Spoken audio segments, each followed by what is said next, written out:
Hi అండి. ఎంతోమంది జుట్టు ఊడిపోయి, రాలిన జుట్టు మళ్ళీ రాక ఇబ్బంది పడుతున్నారు కదా! అలాగే చుండ్రండి మెయిన్‌గా ప్రతి ఒక్కళ్ళు చిన్నల్లో, పెద్దల్లో చుండ్రుతో బాగా ఇబ్బంది పడుతున్నారనమాట.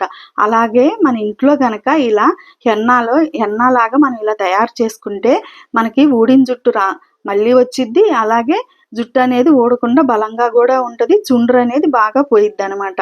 ఇది ఒక్కొక్కటి ఎలా ఉపయోగపడిద్దో చెప్తా. మందారాకు అనేది మనకి జుట్టు స్మూత్‌గా ఉండడానికి, మందార పువ్వు రాలిపోయిన జుట్టు మళ్ళీ రావడానికి, కలబందేమో మన జుట్టు అనేది చాలా స్మూత్‌గా, షైనింగ్‌గా కనిపించడానికి, బీట్రూట్ ఏమో జుట్టుకి బలానికి, యాపాకు చుండ్రుకి మంచి రెమెడీ ఏదన్నా ఉంది అంటే అది యాపాకేనండి. తర్వాత గోరింటాకు.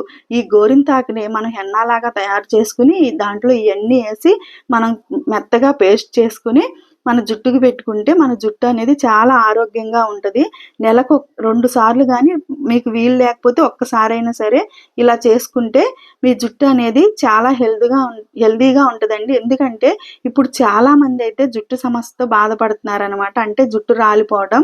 ఈ జుట్టు రాలిపోవడానికి మంచి రెమెడీ ఏదన్నా ఉందంటే ఇది ఇంట్లో మనం నేచురల్‌గా తయారు చేసుకోవడమే. చక్కగా జుట్టుకి పాయ తీసుకొని మన ఎవరి సహాయం లేకుండా మన ఒక్కళ్ళమే చక్కగా పాయగా తీసుకొని ఇదంతా అప్లై చేసుకోవాలనమాట. జుట్టు మొత్తం చేసుకొని ఇంకా ముడేసుకొని 2 గంటలు గనక మనం ఉన్నాక షాంపూ పెట్టుకోకుండా ఒట్టి నీళ్ళతో వాష్ చేసుకుంటే చాలు.